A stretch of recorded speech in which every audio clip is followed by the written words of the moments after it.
Hello again and welcome back to another episode of I Want to Talk About This Album. It's been several weeks, at least a couple of weeks, since I've done one of these episodes. Hello to any newcomers.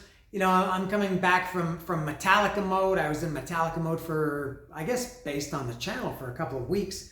And now I'm back to reality. And those Metallica videos gained me a lot of new subscribers, maybe over 200, I think, total. So thank you. I don't know how many of those people are going to be watching this video, but if you are, hello and welcome. This is a series I do where hey, what do you think? I talk about this album. And I thought since I haven't done it for so long, since I haven't done one for so long, I would welcome myself back and give you your money's worth with a double album. And that's going to be Scorpions Tokyo Tapes. It's a double album. So there's a little bit more to talk about today, as if I needed to make these videos longer. And thank you especially to my friend Brian, who, if you notice, I have a new logo or a new, I don't know what you call it, from my channel. You know, I've had this channel for 18 years. I've had that same logo. It used to say no to drugs, say to tacos. I've had that for 18 years. Brian, a new friend of mine, and I would say quickly becoming a good friend of mine. He made this new logo for me with the crossbones. Thank you, Brian. Brian will be a guest on this show coming up. That depends on the Mexican postal system. More about that when it comes, but watch for Brian. He's an amazing and excellent graphic designer. He's going to be on the channel, and we're going to talk about some of his work, and it's going to be very Metallica related for sure. So stay tuned for that. So, getting to Scorpions Tokyo Tapes. You know, I before I kind of went into Metallica mode, Scorpions. I think I mentioned this before. I've gone through the Scorpions. I think all of them. This is their last '70s album that I'm going to talk about. I think I haven't done Love Drive or Animal Magnetism. I've got those on CD. I never got those on vinyl, on record. So I'm not sure if I'll talk about those. But I talked about Lonesome Crow, Fly to the Rainbow. Is this in order? Inance, Virgin Killer, Taken by Force. And now I'm going to talk about Tokyo Tapes. And man, did I ever learn a lot about Scorpions music from the 70s, other than Love Drive and Animal Magnetism. And Animal Magnetism came out in 1980. But man, oh man, Scorpions in the 70s were amazing. And just to get back, before I got into Metallica mode, Scorpions has an amazing YouTube channel. Maybe I've mentioned this before. They occasionally, out of nowhere, just upload full concerts, classic concerts from, I guess most recently I've seen one from the early 90s, maybe mid-90s, some from the 70s. And they uploaded one recently, I guess at this point it was maybe 3 weeks ago, maybe mid or late September. A concert from a place, excuse me. By the way, I hope I can get through this episode keeping the room somewhat well lit. My God, my power was out yesterday for 10 hours. That's what life in Mexico is like. Yes, my power was out for 10 hours yesterday. And you can't do anything when there's a blackout. Speaking of Scorpions, when there's a blackout, you really can't do anything, especially at night. And then today, it went out for about 15 or 20 minutes in the morning. And then again earlier this afternoon for like, what was that? 45 minutes, I think, something like that. In my time, this is later than I normally do it. So if the lights go out here, it might be catastrophic. It won't be that bad, but I hope I can keep the light. So Scorpions uploaded this concert from a place called Bremerhaven in Germany. I've never heard of that place. But it was a concert from, I guess it must have been it was Matthias Jobs had already joined, so maybe that was the early 80s the concert was from, and I watched it. Actually, I watched it twice, the whole concert. My God, Scorpions, even though this was into the 80s, just an amazing, one of the great live bands ever. Now, in the last episode, I think, no, not the last one. The last one, God, it was weeks ago. I think it was Lenny Kravitz. Maybe before that, I talked about Judas Priest, Unleashed in the East. And I said that didn't really feel like a live album. And there are two more that have the similar vibe as Judas Priest, Unleashed in the East. They don't really feel like live albums. For one, I guess the main reason is they're just single albums. And you can't fit it, if it's a full concert, you can't fit it on a single album. Because a single album, I think at maximum can hold 50, maybe stretching it to 52 minutes. You know, on CD, obviously it's different.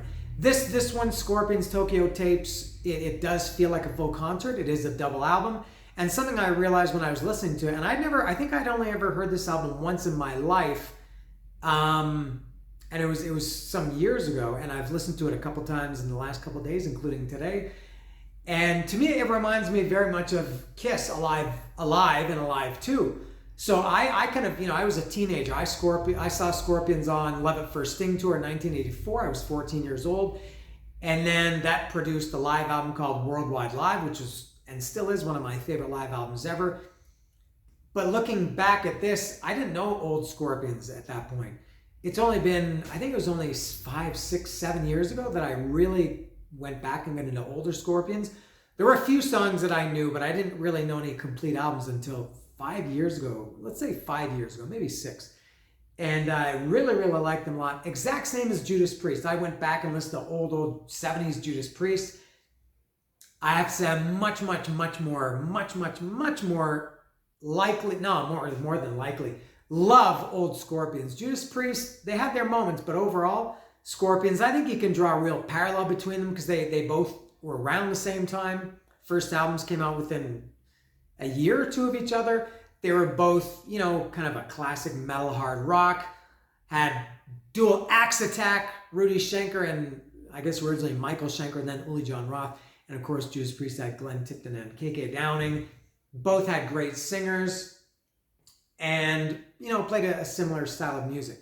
Man, this old 70s Scorpions for me destroys, sorry to say Judas Priest fans, destroys 70s Judas Priest. I think I'm probably in the minority for that. I feel like it seems that more people, more metal fans, talk about old Priest than old Scorpions. If you want, you can leave a comment down below. If you're familiar enough with both to have an opinion, and I know some of you are, do you prefer 70s Judas Priest or 70s Scorpions? For me, it's clearly Scorpions. And so this was really like Alive by Kiss, which I didn't, you know, everybody should know that I got into Kiss in Alive in 1976. And I feel like I was missing this, but listening to it today, totally different track listing from Alive to Alive 2. And same with Tokyo Tapes to Worldwide Live. No songs were repeated. It was a different era for both bands. And I guess they didn't want to, at least on a live album, didn't want to repeat any songs. And Scorpions by that point in 84, they were not playing anything from these. This album, Tokyo Tapes, went up to Taken by Force, which is 1977 or 78. Nothing after that. And on Worldwide Live, they only went back as far as 1979. So it's, I think, a pretty fair comparison, a fair parallel to compare Tokyo Tapes with Alive and Worldwide Live with Alive 2. That's hard to say. So I'm going to talk about Tokyo Tapes now, and I'm going to get into it track by track. This was recorded, in Tokyo. So the crowd is Japanese crowds and are considered very polite. They sit and they applaud at the end of the song, which I really like. As I mentioned in Judas Priest, Unleashed in the East, there was, the crowd noise there. Also recorded in Japan was not, it didn't seem very realistic. And I know the music was definitely, I don't know about the music. The vocals were definitely not real. They were apparently recorded in the studio. This Scorpions, Tokyo Tapes, maybe just because it doesn't feel a full concert, it feels more live. And after watching several of these Scorpions live concerts on video, looking at it and, especially really closely paying attention to everything, I don't think Scorpions need too much help in the live department. They seem like they really, really know what they're doing. But there are a few points in this where there are clearly a few cuts. I don't think there's any shenanigans. No, I could be wrong. No studio fix-ups. But maybe just cuts for brevity. All right. So I will open this now and go through it track by track. I do need, and I had to write some notes for this. Obviously I've only listened to it a couple of times, so I'm not familiar with it. So there it is, and there's the hype sticker. It says special edition, released on 180 gram heavyweight, colored vinyl. I don't know what color it is, in soft touch sleeve, which is going to be like the other Scorpions albums I've talked about. Which there was no packaging. It was just a black dust sleeve inside. no lyrics, no liner notes, no booklet, nothing, which is kind of disappointing. I was going to say something else about this. What was it? Yeah, I'm not exactly sure which version of this it is, because there's no track listing on it, as you can see, and the digital version that I've been listening to for a few years, or had for a few years, it goes to, I have a feeling the version history of this, I think, is quite confusing. I have a feeling that this ends with Robot Man, but then there are other versions. There's like a anniversary edition, and that I think had some bonus tracks on it. I'm gonna go by, well, I guess I'll go by what's on here. I think I went as far as Robot Man in my notes. So I'll open this up and see what color it is and see what the track listing is. All right. Let me make sure I'm gentle. All right. And I will, if you're new here, I do this all the time. It's so time consuming and so unnecessary. Opening it. All right, I got it open. And I keep forgetting, I love the finish on these records, the reissues of the Scorpions. I think it was from the second album, not Lonesome Crow, Fly the Rainbow through maybe Tokyo. No, I think it went up to maybe Love at First Sting. They feel really kind of waxy, and they're very matte. They're not glossy, and they look really cool. They feel really nice, amazing. So I will open up the gatefold, which I've never seen. I never had this album on CD. So everything about this is going to be new for me. All right. And I guess it's going to be a bunch of live pictures, maybe a collage or even a collage. Is that what it is? Let's see. Let me see. Yeah, it's exactly what it is. All right. So you know what? This has some decent credits and liner notes. And yeah, it does go to Robot Man. So I'm going to guess that yes, it's just let me see what color it is. It's just a black inner sleeve, nothing on it. And it appears to be kind of like a gold color. Oh, that's actually kind of cool looking. I guess that's to match the color of the logo and the title. Although this is maybe a little bit like a brighter yellow. This is somewhat orange. I like that. You know, I talked in the very first episode I did of vinyl, which I think was Metallica's 72 Seasons, and I said I don't really care about the colored vinyl. I know everybody really gets excited about it. I do kind of like it now a little bit. It's different seeing something different other than black. And all right, so let me look at these pictures. This was almost the classic lineup. This was I guess there depends on what you consider when you get into Scorpions, what their classic lineup is. This is Klaus Meine, Rudy Schenker, basically their classic lineup up to, let's say, from Love Drive, or Michael Schenker, I think, came back for Love Drive. From Animal Magnetism through Crazy World, I think. It was Klaus Meine, Rudy Schenker, Matthias Jabs, Francis Buchholz, I'm not sure how to pronounce his name, and Herman Rarebell. This is that, except Uli John Roth instead of Matthias Jabs. And I think this is Uli John Roth's last, the concerts this was taken for, I think it was his last performance with Scorpions. I think they even knew that in advance. And they're all wearing these high-heeled, the same boots. They must have had a 5-for-1 deal at the boot store. Pretty cool pictures, I have to say. All right. Okay, pretty cool. So I'm gonna have to put this down because let me make sure I got the track listing correct. So it goes to 18, Robot Man. Yes, that's correct. Okay, all right. So let me see here. Let me take the notes. So the first song is All Night Long, which is kind of a mystery song.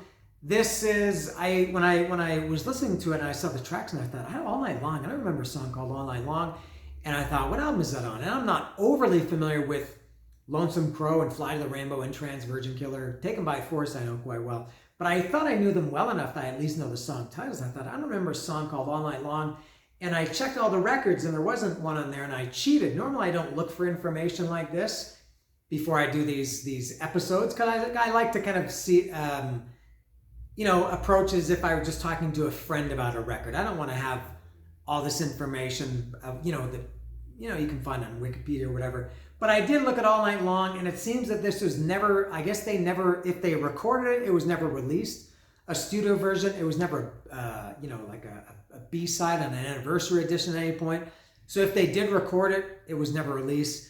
It was on an EP called, I think the EP was called All Night Long, and it wasn't credited as being a live EP, but the 4 songs that were on it were live, and I assume taken from Tokyo Tapes.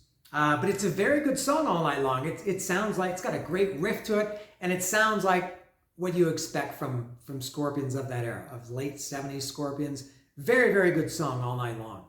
And I hope at some point they release a studio version of it. It's got to exist.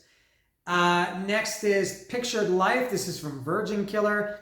Ooh, dark meditation, into the rock. I like Pictured Life. Very good song. Next is Backstage Queen, also from Virgin Killer. This is one of my favorite Scorpion songs, probably my favorite from Virgin Killer, and one of my favorite, outside of almost anything from Taken by Force, could be a favorite from 70 Scorpions. Aside from Taken by Force, Backstage Queen might be, I don't know, I don't know if it's one of my favorites for sure, but man, Backstage Queen is great. Hey little Donna. It sounds actually more like 80s Scorpions, or what 80s Scorpions would turn into, than 70s Scorpions. Hey little Donna, you'll give me my love, I'll give it to you. And great guitar throughout, both the rhythm, the riff, and souling throughout. Yeah, Backstage Queen, top notch. Next is Polar Nights. This is also from Virgin Killer. So 3 songs from both Virgin Killer to start. Well, now after All Night Long. This is Uli John Roth on vocals. This is longer than the studio version on Virgin Killer. It's got kind of a longer extended intro. I think this version, the live version, is way better than the studio version. Polar Nights is good. Next is Inance, the title track from Inance. This is I'm entranced. Da, da, da.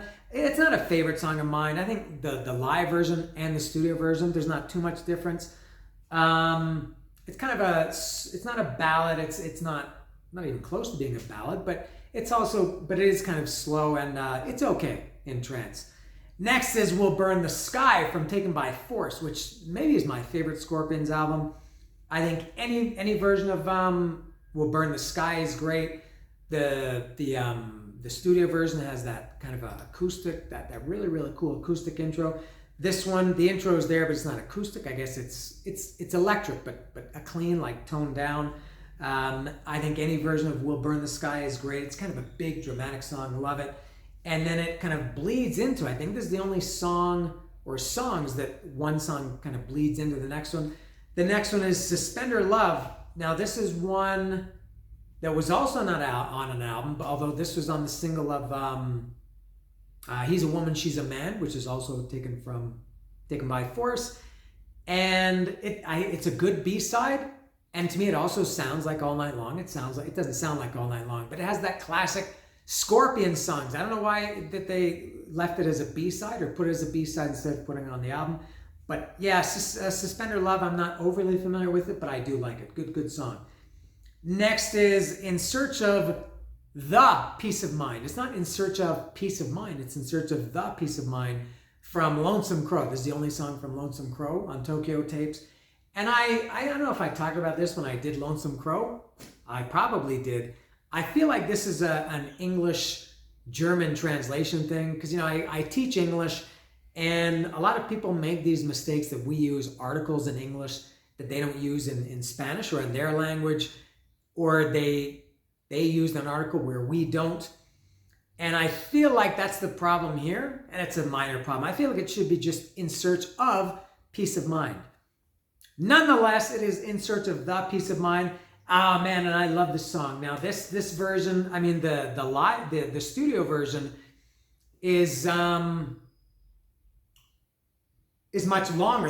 Usually the live version would be longer. In this one, there's a really cool electric guitar, kind of an intro. Kind of doesn't really fit the song in the studio version, but I love it. And also in the live version, it's missing the second half from the studio version. I think this live version it's maybe about 2 minutes shorter. Either way, I like both of them. The studio version on Lonesome Crow and the live version on Tokyo Tapes. In Search of the Peace of Mind is an excellent song. Next is Fly to the Rainbow. The title track from Fly to the Rainbow, their second album. There's an obvious cut here, and I'm not saying there's any shenanigans. I think they just cut it again for brevity. This is Fly to the Rainbow, and the crowd is loud, and then instantly the crowd drops and the song begins. The studio version has a really, really nice, beautiful, almost folksy acoustic intro. And this live version doesn't have it. Maybe it was played live in the concert, but it was cut. Maybe that's where you can hear the cut after Klaus Meine introduces it. But also what kind of offsets that is, and for that part, I like the studio version better. But also the studio version, the last kind of like an outro, the last minute or two, there's kind of like it's not really a guitar solo, but it's like this kind of guitar, like a loud kind of noisy guitar, similar to what Gene Simmons does in God of Thunder, or what Gene Simmons did in a lot of his bass solos, just kind of atmospheric noise, kind of like that. The live version, that's much more prominent and I think much better. This kind of growling, just noisy guitar. So so for the outro, I like the live version, but the intro is missing on the live versions that I like better from the studio version. But Fly the Rainbow is a great, great song. Maybe I like the studio version better. Next is He's a Woman, She's a Man from Taken by Force. This one and another one were two of the very first Scorpion songs I ever heard. From as far as I can remember, the first Scorpion songs I ever heard, this is for sure, was No One Like You from Blackout. And I had Blackout, then I'm not sure, the timeline gets a little bit fuzzy here. I remember hearing He's a Woman, She's a Man, and another one, I'll get to that later because it is on this album. And when I used to listen to these metal shows, these Friday night, Saturday night metal shows, and used to tape them, on one of those they played, this was around 84, maybe I already had Love at First Sting, or maybe not, I'm not sure. But this was aside from anything that they ended up playing on the Love at First Sting tour, He's a Woman, She's a Man was the very first Scorpion songs I ever heard. So this one, and I love it, He's a Woman, She's a Man. It's got, this one, the live version has a totally different intro. Well, not a totally different intro. The studio version doesn't really have an intro, but the live version does, and it's quite cool. And then,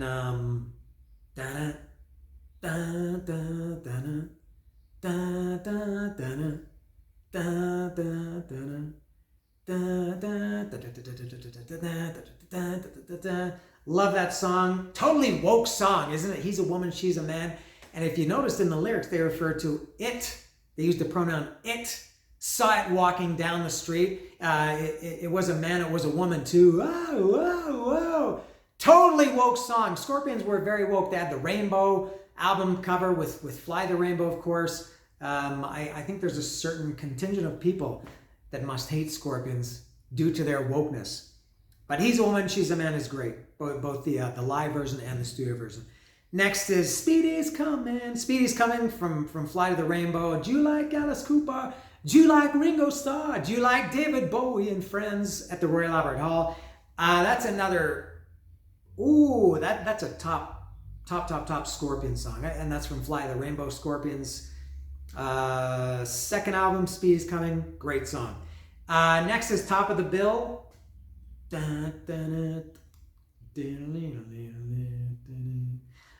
of the Bill is next from Inance. Not too much different than the studio version, but it does have an extended drum solo, drawing a parallel again between Kiss and Scorpions with their live albums.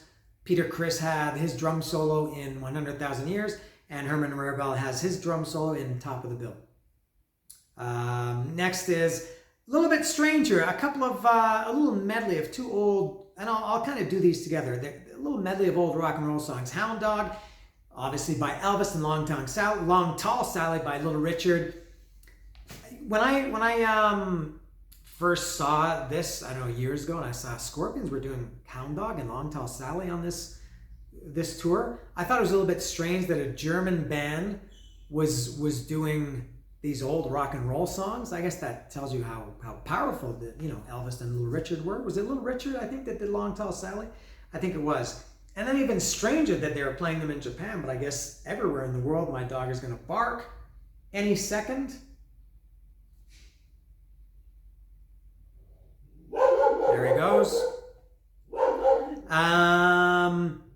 Oh man, Hound Dog is great. I don't know if I'm sure I've never talked about this because I've never talked about Elvis. I was a big Elvis fan when I was a kid. Even I think before Kiss or around Kiss, my parents used to be Elvis fans. And as far as I can remember, Hound Dog was really the first rock and roll song that I ever heard. And man, oh man, when I was a kid, I loved it. And I remember when Elvis died, August 16th, 1977. I was in a hotel with my family because I was 7 years old. And we were in a hotel in Niagara Falls, Ontario. I lived in Montreal at the time. My dad's parents, my grandparents lived in Niagara Falls. So we were there visiting them, staying at the Lundy's Lane Carencroft Hotel on Lundy's Lane in Niagara Falls. And I heard, I guess it was my mother or father that told me that Elvis died. And I don't know if I cried or not. I feel like I did, but I remember being very, very sad that Elvis had died because I really, really wanted to go to an Elvis concert. And now he was dead and didn't go. So anyway, I love Hound Dog. Still after decades. And Scorpions' version here is great. There's wailing guitars through the whole thing. It's a real rock song. There's no rock and roll like Elvis. This is like hard rock. Both the rhythm and the lead just wailing throughout. And why do I keep saying Long Tong? It's not Chinese. Long Tall Sally. Something I noticed here, Rudy Schenker, who I listen to almost all my music with headphones or earbuds, and I'm sure that Rudy Schenker was doing a solo. There was a solo in my right ear. All the other solos, Uli John Roth, were in the left ear. I don't know. If you Scorpions nerds know that, does Rudy play the solo in Long Tall Sally? That's what I think. And next is Steam Rock Fever. This is the other one that I mentioned earlier, two of the first Scorpion songs I ever heard, where he's a woman, she's a man, woke. And Steam Rock Fever, screaming rock believers. This is another one where you can clearly hear a cut. I can't remember if Klaus Meine introduces it, but as soon as you can hear the crowd, cheering, and then as soon as the music starts, the crowd noise stops immediately. It's a little bit jarring to hear such a sudden cut, a drop in the crowd noise. But Steam Rock Fever is one of my favorite Scorpion songs. Live or studio. Next is Dark Lady. This is also Uli. This is another one. Uli, this is Dark Lady. And then immediately there's a cut too.